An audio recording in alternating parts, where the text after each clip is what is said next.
There we go. There we go. Hey, so we're live. We have a lot more people in now. We have this 4 is from just YouTube, it looks like, but we have more in the Facebook group that are watching this. So we'll see the comments over here on the side, Jonathan, from YouTube. Perfect. I have my eyes on Facebook as well. So sweet. Excellent. I did a soft intro. Why don't you introduce yourself again? Perfect. I've got 2 monitors going, so if I'm not looking directly at the camera, I apologize. We'll be trying to keep attention to everything. So yeah, my name's Jonathan. I appreciate the opportunity to be here and chat. As you mentioned, Bryce, I'm kind of turned into the AI guy. What's interesting is, about a year ago, last August, nobody really knew me for knowing AI. And really just tried to be focused on providing value to people, helping them learn how to use AI in very practical ways. I'm not an AI theoretician. I'm not trying to be a fear monger, not at all. In fact, I think AI is awesome. But I want to teach people how they can literally take things today and implement them in their business, in their lives, with their team to save time. One of the things I found to be most effective, if I can show you how to save maybe 30 minutes today or even 60 minutes today, all of a sudden AI becomes a really valuable tool because you go, man, if I could do that every day, what would that mean? And even better for anybody that's a business leader or a business owner, an entrepreneur, imagine if you could teach your team how to do that. I don't have a big team. I've only got 4 people on my team, but if they could all on average even save 30 minutes a day, that's 2 man hours or people hours every day. That's 10 people hours every week. That's an entire week of work every month that we're saving. And that means more time for them to either focus and do a better job, because I don't know anybody that has fewer tasks than they do time. Most everybody runs out of time before they run out of tasks. And or if they do run out of tasks, now they've got more time to get more things done, provide more value to our clients, whatever the case is, maybe do some continuing ed. I just think AI is just an amazing tool from that perspective to really be able to help businesses and their teams leverage their skill and experience and provide more value across the board. Jonathan, how many people did you have in your group a year ago? We were probably 3,000. And I'll let you say the number now. How many now? Well, let's go pull it up, because it changes by anywhere from 500 to 1,000 a day. Yeah, no, it's not over 1 million yet, but it's like 250,000 people. Yeah, we are at just about 250,000. Let me see here. So 238,900 as of right now. It's funny, just last week I had posted when we breached 225, I was going to do a free training. So in a week, we've added almost 15,000 people to the group. So everyone watching this wants to start their personal brand. Yeah. Just that is the thing to do to really own your space. A lot of the people watching are going to be agency owners, so a lot of them are trying to do that. How did you grow a group of 250,000 people in a year? Well, I changed kind of my perspective. So instead of trying to sell to everybody all the time, I started off by trying to focus on adding value. And we're marketers. We know how that works. I needed a top of funnel. I needed something very low risk for my audience to raise their hand and basically go, hey, Jonathan, I'm interested in what you're doing. And I figured the best way to make that low risk was free. And so we started a Facebook group, because I work much like a lot of the agency owners here. And if you don't know, I came from the agency space. So I left that a year ago and I came from the agency space. I work with a lot of business owners, and I know that a lot of them are on Facebook, because even if they're not on Facebook for business, they're checking up on their kids, they're checking up on their grandkids, they're checking up on their friends. And we're there socially. And so to me, being on Facebook as a business owner who serves other business owners is like trying to go to networking events that are maybe great causes in my community, the barbecue cook-off, the chili cook-off, whatever, where I'm going to have an opportunity to rub shoulders with people who might be my target audience. The benefit in this case is I had the opportunity to target them specifically with the type of content I created. Now, I mentioned target. I didn't pay for this. I paid for a little bit of advertising, but my entire ad spend, including all the courses I've advertised for and everything in the last year's, probably less than $1,200 total, not per month, but total. I just focused on adding value. And so if you can find out where that your audience is hanging out, then add value, make them think, wow, if this is what he does for free or she does for free, what might happen if I actually paid them? And that's how I grew the group. Something I've gathered from you a little bit, you're still not even 100% clear on what you want to do. None of us really are. You do consultation calls, but before you even knew what you wanted to do, you knew what your audience was. And you just said, correct, I'm going to just provide these people value. So by the time I do have an offer, they'll already trust me. So yeah, we didn't actually monetize the group until August of this past year. So literally we're in November now. So we've been monetizing it for 3 months. We spent the first entire year just literally adding value. Now I may have promoted a free webinar I was doing or, my podcast, but nothing that actually cost them money got promoted in that group. Everything was totally free, adding value, creating credibility. Kind of like you talked about, Bryce, it's becoming that go-to expert. And one of my coaches, if you're in the agency world, a lot of people know Josh Nelson from Seven Figure Agency. He taught me very clearly, you need to be omnipresent. In other words, wherever your audience is at, you need to show up in front of them. And thankfully, I can say a year later, one of the most common things I hear when I get somebody on the phone that by the way, has reached out to me to schedule that appointment, not me saying, hey, please schedule an appointment with me. I need to talk to you. No, they're going on, they're finding ways. In fact, as of 2 weeks ago, they're actually paying for that first appointment with me because I was overrun with just tire kickers. As of how long ago? 2 weeks ago. So as of 2 weeks ago, we started charging for you. So that's how much value you've been giving to people. Yeah. Yeah. And now my appointments dropped. They dropped significantly. I don't want to say they didn't, but the great news is since I started doing that, everyone that's been willing, and by the way, I charge $49 for 15 minutes. So that's good, bad, or indifferent. It's not really about the money. It's about the willingness of that person to part with some money for some value. And I'm happy to say that now my close ratio of those people that are signing up is over 90%. In other words, over 90% of them are going on to spend more money with me in coaching, consulting, masterminds, the things that I do to make my living. And again, what you said, I think is so true though, Bryce. You need to build an audience early. I'm older than you are, but I remember a book by Harvey McKay called Dig Your Well Before You're Thirsty. And one of the things that Harvey talked about in that book, by the way, if you haven't read it, it's been out for decades, but it's an amazing book.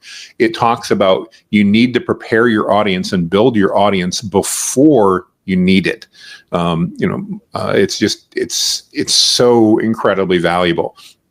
And that our goal wasn't to immediately start a group and start pitching our products in it. Like I said, we had the group for over a year before we ever made, to the best of my knowledge, before I ever made any type of paid offer. Now, like I said, we promoted our webinars and we promoted the things we were doing, our podcast, but none of those had any cost. So again, the risk for somebody to become part of my audience was zero to them. Now I do ask for an email address. Go ahead. Sorry. What kind of value do you give, Jonathan? I know because I'm in the group. And by the way, for everyone watching, I'm going to share the link to that group in the recording, as well as his website. Everyone should not only join it, but invite literally all of your friends to this group because he shares gold for free in every single post. Every time I see your group pop up, I have to read it because it's always gold. But for everyone else, what do you share? What tools, I share practical tips on how people can use the common AI tools. So, being an agency, we're getting pitched all the time about new AI tools here or there. And there's some great AI tools out there. In fact, one of them might just be Closebot. No, it is. I mean, there's some great tools out there. But when we get started, we don't need to buy every possible tool. In fact, I teach people how to use ChatGPT and then Claude and Perplexity, two others that I really like, but ChatGPT to literally save that time that we were talking about, to save an hour or more every single day by just learning, how do I respond to this email better and faster? We've all got emails that we know we need to respond to, and we either don't want to take the time, don't know exactly how to say things as nicely as we want, or maybe to draw the right boundaries. Well, with ChatGPT, I can literally take that email, Bryce, that you sent me, and I can paste that in and say, I need to respond to Bryce, and I want to do so in a very professional way, but I also want to set these boundaries. And ChatGPT will write me an email that I probably need to edit less than 5 words on, and I can send that back, and it'll be better than I spent 30 minutes on it. And the same is true. You're an expert. You know the prompts, so you share these prompts with people. I share the prompts, and then I also share the framework that I use. I mean, I've developed I've written thousands and thousands of prompts, and I created a 4-step framework, something for the agency owners on here. When you guys do something like that, by the way, brand that. So I call mine the perfect prompting framework. Yeah, maybe it's not so humble, but I call it the perfect prompting framework. It's not significantly different than any of the other frameworks that are out there. But now it's my framework. So nobody else is selling the perfect prompting framework. By the way, I give it away for free. It's 4 simple steps. I'll share it with everybody here on the call. You tell ChatGPT what type of expert it's supposed to be. And by the way, you can use any AI model for that. You then give it relevant background information. Think of it like you're working with somebody. Bryce, if you and I are working on a project, I don't just walk up to your desk and say, let's write a press release and turn around and walk away. And you're going, well, for who? And what are we supposed to talk about? And who's our audience? And I go, no, I figured it out. But that's what we do with AI all the time. We just give it our question and we assume it's going to read our mind. So we want to tell it what type of expert. So if we're writing a press release, you're an expert copywriter specializing in writing engaging press releases. I want to write a press release for my company announcing the release, or maybe our new office, a new hire, whatever that may be. Tell it what it is. Then the third step is your normal prompt. It's write me the press release. And the fourth step, and this is what I rarely see, so this is different than most, give it permission to ask you questions. So I end almost every prompt with, ask me any clarifying questions you have. And the reason I do that is AI, just like we as humans, the more information it has, the better it can respond to our query. But yet sometimes I readily admit, I don't know what I should tell it. I don't know. Yeah, the more relevant information. Yeah. And it knows what's relevant. You don't necessarily want to load a bunch of stuff in and say it'll know what's relevant. It'll figure. No, that's bad, because then it gets confused, just like we do as humans. If you give me 30 things and only 12 of them are relevant to my job, or 3, then I'm going to get confused. It's going to waste time. Give me those 3 and then we're good. And if you don't know it, the neat thing is, again, it's like me going to you, Bryce, and say, Bryce, let's say you're an expert at writing press releases. Bryce, I need to write a press release. What do you need to know? And you're going to go, well, I need to know what it's about. I need to know who we're targeting, blah, blah, blah. Yeah. You're going to then come back and tell me the 3 or 4 key things that I need to ask. And by adding that last part to your prompt, that's all you're literally doing that. You're telling ChatGPT, ask me what questions you need in order to give me the best response. And the quality of your responses from AI will absolutely skyrocket.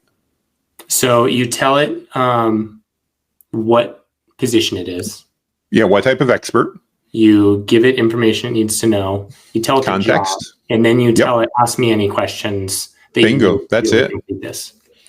You can do that with any objective out there. In fact, most of the prompts that I write now, Bryce, in fact, most of them that I share in the group, I literally have an AI model set up that follows those 4 steps, and I give it an objective, and it then spits out, for lack of a better, a prompt that follows that. And the feedback I get from the people in the group, and I give those away for free. The feedback I get was, oh my gosh, I don't know how you came up with this. And it's like, it's just following that. Doesn't matter really what the topic is. If you follow those 4 steps, you're going to get an amazing response. So what's really cool about you too, like all of us, 3 years ago, you probably knew nothing about AI. Is that true? When ChatGPT first came out, I thought it was a chat tool to add to my website, and I ignored it for about 2 months. I had people all over going, you've got to look at this ChatGPT thing. And I'm like, you know what? At the time we were using Go High Level, they had a nice little chat feature. They still do. I don't need another chat feature. It already works. I don't need anything else. And so literally for the first couple months it was out, I never even tried it because I didn't know what it was. And you're how old now? I'm 55, and I'm happy to say... Which is not old, guys. Oh, we no, it have is. so It's all right. many You can users say it's that old. are, I'm good with that. no, you're not. We have so many users that are, in their 50s, even 60s, and they're like, they always come in and they say, I doubt I can understand this because I am insert age here. But don't put that limiting belief on yourself. Oh, absolutely. It's like Absolutely. if they have that limiting belief, you guys, if you're if you're in your 50s, even if you're in your 30s and you feel like you're too old for this, join Jonathan's group, and he makes it so simple for people to understand, to start to implement this, because it's not going away. So we can talk a little bit about the future of AI.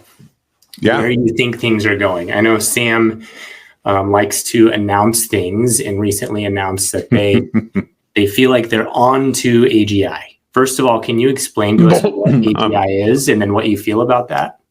Yeah, I'm sorry. I didn't mean to say BS into my cough there. But so I think Sam Altman, who happens to be the CEO of OpenAI, the company behind ChatGPT, if you're not sure, I think he's a great marketer. I don't believe anything he says, because I think it's all being said to either for the competition to get them to do something or for his clients. Good example is, and I just recently did a video on this, calling it ChatGPT's vaporware. All of the announcements they've made this year that they said were coming tomorrow or soon, and that either haven't happened yet, nearly 6 to 9 months later, or that took 90 plus days to be released. And they then said nothing about it after they said, oh, by the way, we've got this brand new feature you're getting. And then for 90 days, you heard nothing. And then it just showed up. So I don't believe Sam Altman very candidly when he says AGI is next year. No, it's not. I just don't believe that, not for a moment. But if I can, for just a moment, I want to address the other thing. You mentioned about being too old, but I also want to talk about the future. Maybe some of you are out there thinking, you know what, I already missed the boat. It's too late. AI it's come and sailed. No, it hasn't. There's still so few businesses and so few people really using AI. Yeah, we've all got our phones, and many of us have downloaded ChatGPT, and we've played around with talking to it, and it's been fun. But I would, and I don't have a number, but if I were to make up a statistic, as of course entrepreneurs are good at doing, my seat of the pants would tell me that less than 3 to 4% of the businesses out there are actually using AI to save them time, make money on a daily basis. I don't know what you've seen, Bryce. You see a lot of people as well, but I want to really impress some people. It's not too late. It's not too late at all. Not too late. We just feel like everyone knows about it because we've surrounded ourselves with the type of people who know about it. So we feel like 99% of people know about it. That's just because those are the people in our sphere. Most people aren't Exactly. in our sphere. Yeah. Yeah, we're living there every day, and most people aren't. They're doing other things. It's no real difference as a digital marketer when we think, everybody's doing email drip campaigns because we've been doing them forever, and we know how easy it is with tools like High Level and HubSpot and others like that to put them together. Nobody's going to want to pay us to do that, and I've heard umpteen digital marketing agencies say that. Well, they don't, though. Even though it's been around, they don't know how to do it. They don't know how to implement it. They don't want to learn how to implement it. I'll use my car as an example. I know I could change the oil in my car. It's not something that's beyond me technically. Most everything else in the car is, but changing the oil I could do.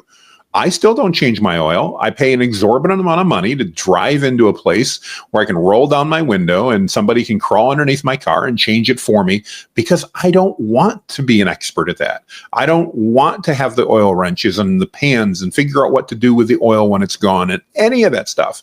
So I'd rather just go ahead and log in and take care of it. And it's simple, and I don't have to mess with it. I can literally drive in and they're going to take care of that for me for a few bucks. And that, I think, applies in almost every area of life for us as business owners. And we're in a unique environment where you and I know infinitely more about AI than most business owners. So it makes it really easy to sell your service. If you're talking to a business owner and they ask any question they can conceive, most of the people watching this will know the answer. They'll know what AGI stands for. They'll know what AI can and can't do. So when you can answer those basic questions to a business owner that has no idea what AI is, they're going to say, whatever it is you're selling, sign me up, because correct.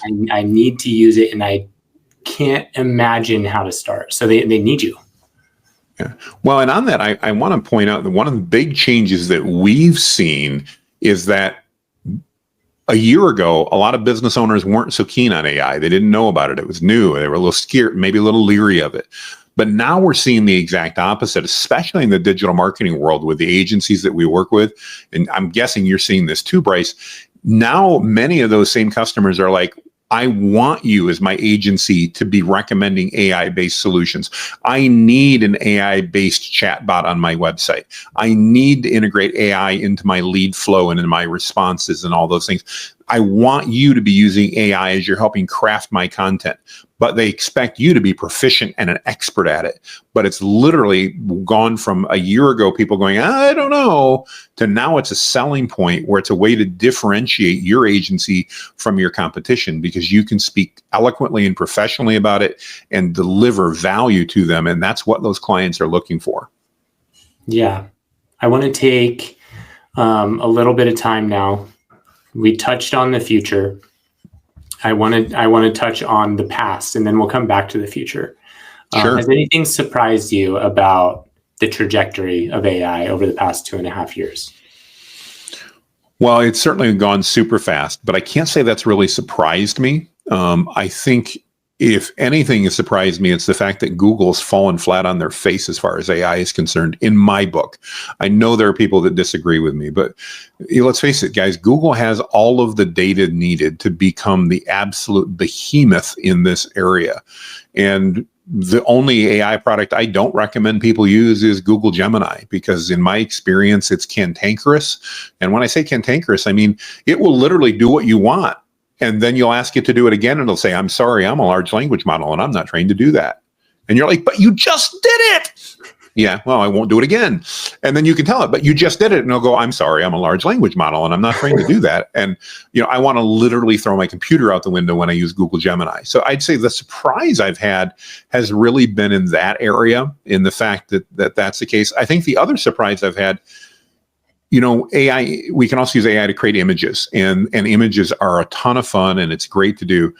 I'm still surprised how difficult it is for 98% of the image generators that are out there to get text spelled correctly.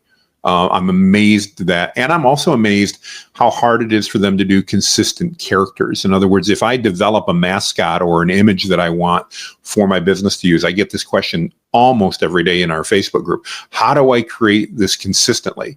And the reality is it's trial and error, because they've gotten better, and we've certainly improved in the last year here, but it's still very difficult to get the same, for example, a character in different poses or wearing different outfit or in a different scenario. It's very difficult to do that consistently. Done a good job.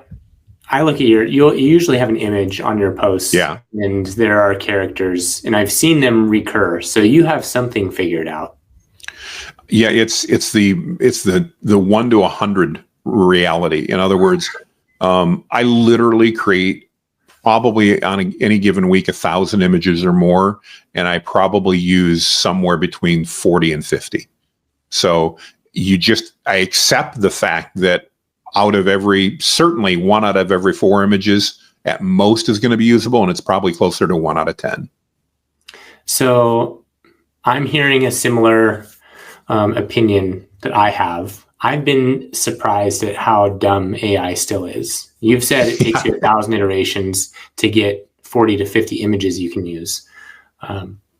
People that haven't used AI enough feel like it is gaining sentience and AGI is on the way and all this stuff. But those of us who have, we're seeing millions of messages come through our system on a recurring basis. And I am absolutely at how dumb it can be still 2.5 years later, especially while Sam Altman is talking about AGI being just around the corner. Yeah, remember, Sam Altman is trying to get businesses to invest billions of dollars and to have their public value go way up. And the best way to do that isn't by releasing the best software. Let's face it, Microsoft has proven that for decades. They make decent software, but they don't make the best software. Ooh, stab. Yeah, it's just reality. I mean, it's my opinion. You guys can disagree with me. That's fine. But, Microsoft's probably a good example. It's a great company overall. They make good software. I use Microsoft Office and a lot of their tools. But I don't ever remember anybody ever claiming that Microsoft made the best spreadsheet or the best word processor or certainly the best email client. Now, it's the best for some people, but they make a really good one. And they're wonderful at marketing. And they're wonderful at tying things together. And Sam Altman's doing that same thing. This is a once in a lifetime opportunity for him to make billions and billions of dollars for him and their shareholders. And he's trying to play that like a fiddle. I'm not mad at him for doing that, but I'm also taking everything he says with a grain of salt, understanding that when he talks about Sora, their new video tool that you're going to be able to type text and have these incredible videos come out. By the way, he did that last spring. They haven't talked about it since. Okay. It's nowhere near being released as far as we can tell. That was done for investors. That wasn't done for you and I. And when he talks about AGI, he's trying to make the investors believe, in my opinion, I don't know this, but he's trying to make the investors believe that they're on the leading front of everything AI because the money is following the leaders. And they don't know. The investors aren't working with AI every day, so they would have no idea. Those of us that are working on it, I mean, the new voice models that ChatGPT came out with, again, that were announced in May or June and were delivered in October. But the new voice models, they're impressive the way they work and what they do. But they're by no means, in my opinion, anywhere nearly close to being AGI. And I candidly, personal opinion only, I think we're a long ways away from AGI. I just don't see that happening anytime soon. Like you said, I'm still amazed that how dumb AI can be on occasion. I've got much like you, I create things in AI that are supposed to be replicatable. You guys make some of the best bots that are out there. I try to work with clients. I've got one, for example, and they want to be able to take data and have it summarize that data and rewrite it in a different format. We've given them literally meaning ChatGPT, hundreds of samples to follow, a very specific format that we want it to follow. And it does about 80% of the time. The other 20% of the time, it doesn't even come close. And you'll ask it, why? Why, for example, did you throw an extra vertical divider line in this content? I don't know. I'm not supposed to do that. I'll stop.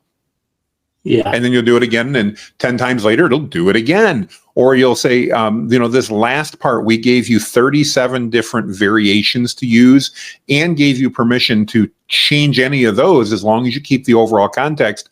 But you've picked 2 of them that you use every time. Why?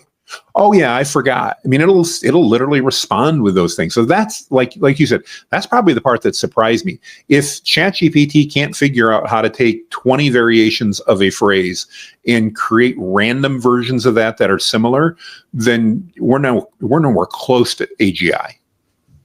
Let's take 5 minutes. I want to do a rapid fire of a couple questions.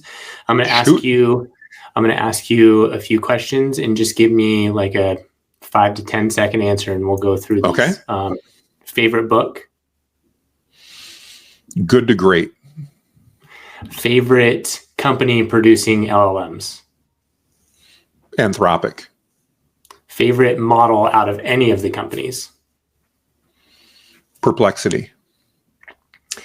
Your best tool to use for your business? No context. ChatGPT, if I got to pick one. Okay. Type of tool that people should ignore right now. Not ready yet. Boy. I think it depends on expectations. I'm going to take a punt on this one. I'm sorry, Bryce, but if your expectations are in line, I think the tools are all doing an amazing job. The core tools, I would say the ones to avoid are those that are putting lipstick on a user interface and using the same thing. And there's a ton of those out there that are just putting lipstick on top of ChatGPT and telling you that it's some brand new version they're selling for 5 times more money. Yeah. Good. Those are all great answers. I have been so focused on the text space.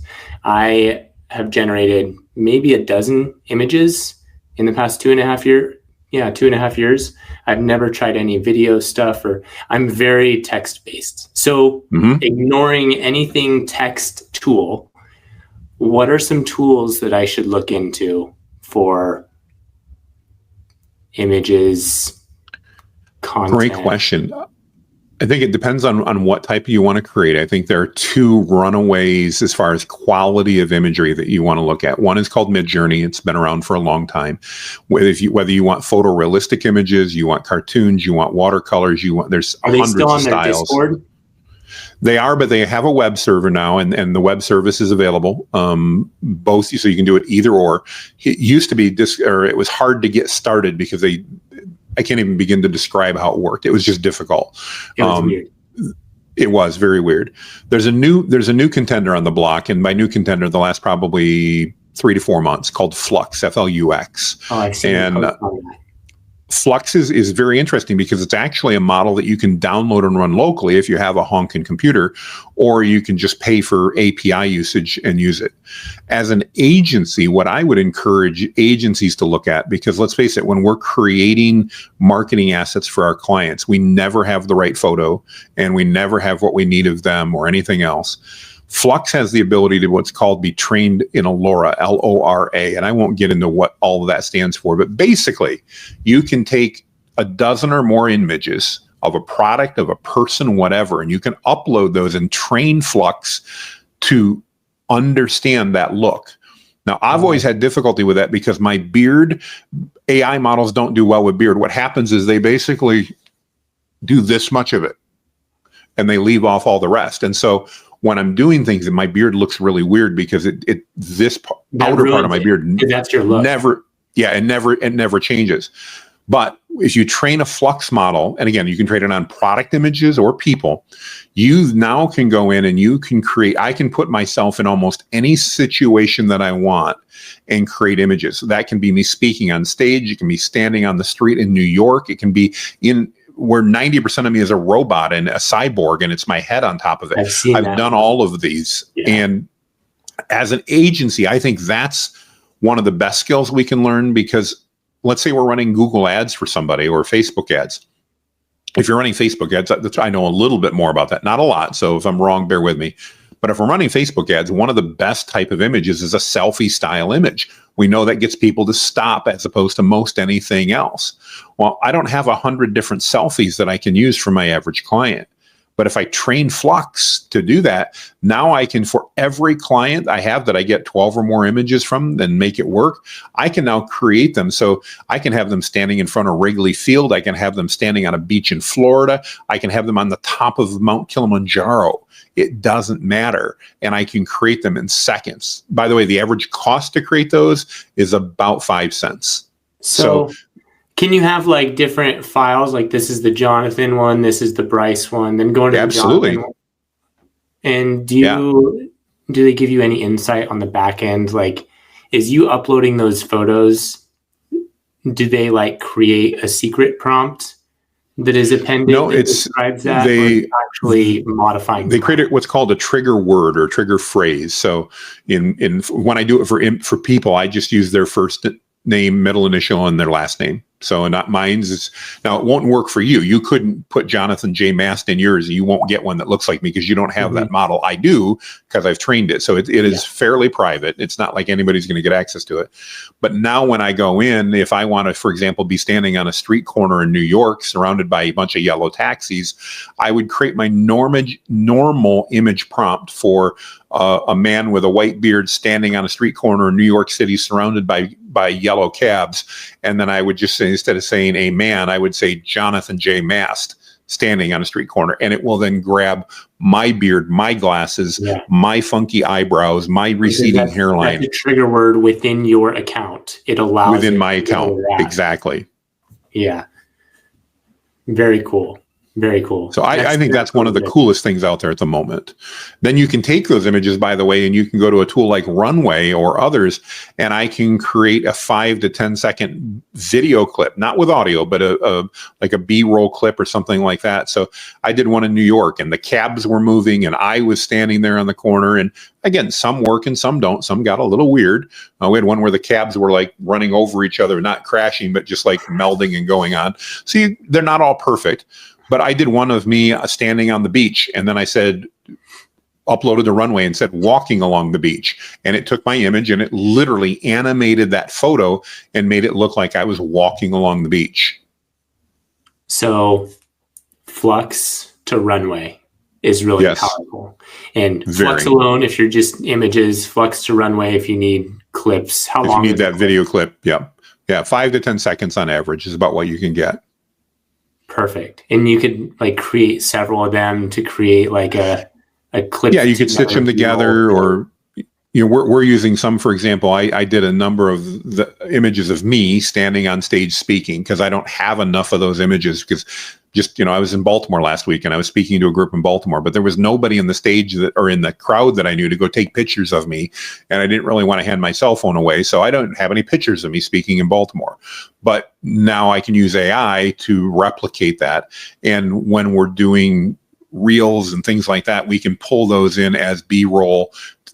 Again, it works super, super well. It's super easy to do. And it's very affordable. Again, those average clip, you're going to spend 25 to 50 cents to create a clip like that. Maybe you throw 3 of them out to get one you like. So it might cost you $2. Yeah. Where else am I going to get a video, B-roll video clip of me or my company or, whatever for $2? It just isn't going to happen. That's amazing. Let's give some people time. If you want to put in the comments, ask questions. Jonathan, this is a really unique opportunity to ask questions for him. One person put in voice AI. So while we have other questions that come in, let's get your opinion on voice AI, what it's capable of, what it should be used for. I think there's 2 different ways we can look at it. So one, voice AI can be referred to as the fact that we can now speak to ChatGPT and other apps like that in natural voice, which is a great way to interact with them because it saves time. And I find it actually gets better responses because we give it more natural communication. So that's one side of it. The other side of it is literally where we can replicate voices using tools like 11 Labs, and there are others. But for example, I can upload as little as about 3 minutes of audio from me. I could literally just take aspects of our interview here, Bryce. I could upload my portion of that and it would then mimic my voice. And I could then start typing out things and having me say anything that I wanted. It could say, I think Google has the absolute best AI in the world, something I wouldn't say, but you could type that out and it would now sound very much like me. My wife and kids would know it was different, but chances are most of my peers wouldn't. They would just go, oh yeah, that's Jonathan's voice. And so if you train it with more data, it can even get far better in that. So I think, again, we're probably a word of warning more than anything else when it comes to news is don't believe what you see or hear anymore because it's not necessarily accurate. I think it's one of the best arguments why we all as business owners need to develop a strong personal brand though, Bryce, because knowing that our competition could do that to us, we need to make sure we have such a strong personal brand that if I came out and said Google had the best AI, everybody'd go, well, that wasn't Jonathan. He'd never say that. Even though they heard me say it, they would just go, he's not going to say that. He tells me how much he thinks they failed. So I think that's one just good argument why I'm not the personal branding guy, but everybody on this call needs a strong personal brand to help protect them against that should it happen in the future. Wow. Times are changing. And to pair that with, like, my parents know nothing about AI. If they see a rumor that a politician said something, they believe it's true. But now taking it to the next step, they're actually going to hear from these politicians' mouths something that may not be something they said. So they will likely be able to see it on video. I mean, the capabilities are there today that you can take any politician. I don't care who you voted for last week if you're in the US listening to this, whether it was Kamala Harris or Trump. I'm not here to get political, but I could make both of them say things that you would never believe and would sound and look like them. Now, it would take some time, but the tools are available to do that today That's why, again, that personal brand is so important. So personal brand, extremely important, especially, for people like you that are gaining a massive following. People need to know what you do and don't stand for clearly. 100%. And then understanding AI yourself, so what to look for to see what's true and not true. You have the intelligence to ask questions before blindly believing a video clip of a politician saying something, because you know what's possible with AI. Yes, absolutely. And I think, again, as agency owners, especially, knowing that's a lot of your audience here, Bryce, you want to be perceived as that go-to expert in your niche, whether you're a generalist or a niche specific. You want people to search you out because you're the best at what you do. Bryce, in your case, part of the reason you and I got connected is because Closebot's got such an incredible reputation for doing such a great job. It wasn't because, you and I met on a street corner and then we decided to talk. That brand is so important, but the personal brand's even bigger than your business brand, because unless you're Disney or Nike, and let's face it, very few of us as agencies are or even aspire to that. That means that many people are choosing to do work with us because they're choosing us individually. I'll use Gary Vaynerchuk as a great example of this. So Gary Vaynerchuk, most everybody knows of him. They've heard of him. Whether they listen to him or not doesn't matter. The name probably resonates. He talks about all kinds of things on video. Gary Vaynerchuk owns a marketing media company called VaynerMedia. He rarely, if ever, talks about VaynerMedia, yet VaynerMedia is one of the largest agencies in the world. Not because people go to VaynerMedia, it's because they hear about Gary Vaynerchuk. And they go, I want to work with Gary and his team. And then if you want to work with Gary and his team, that's now VaynerMedia. But Gary's not out there talking about, I'm Gary Vaynerchuk of VaynerMedia. I don't think I've ever heard him say that. He doesn't talk about VaynerMedia very often. In fact, I had to go search it out to find out what he did. But again, a prime example, and there are others that are out there like that. Neil Patel. Neil has an entire agency, NP Digital. Now, yes, it's after his name. I get it. But Neil's not generally out there pushing NP Digital. He's out there talking about the things that Neil Patel does. And I could go on and on and on with other examples of that. Sean Cannell on YouTube, he owns Think Media. He talks about it occasionally, but he presents himself as Sean Cannell because that's what people want to know. That's who people want to connect with. And as a result, they do business with him and his team, but it's first that personal connection that's made. It's like, wow, I like Sean, I like Neil, I like Gary, whomever it may be. And then they find out about the company and how they work with them. So that's a little different than I think a lot of us as agencies look at it. We're often trying to promote our company, and that will work. But I think especially today with the amount of information that's out there, be different. And the best way to be different is to be yourself and promote your personal brand. Yeah, I love that. That's been a big way we've grown too, just by accident, going live every day in our group, giving updates, and then I record a personalized video for everyone that makes a Closebot account. So people came to know me, and I feel like that brought me close to my users and grew trust. And that's probably a reason why your group has grown so fast too. Not only are you providing a lot of value, but you are a person that people believe in, and they see the no BS front and they can stand behind that. So the value in standing behind a person they can believe in. Yeah, and I know we're talking a lot about AI, but on that front, if I can just add one more comment, be authentic, your warts and all, guys.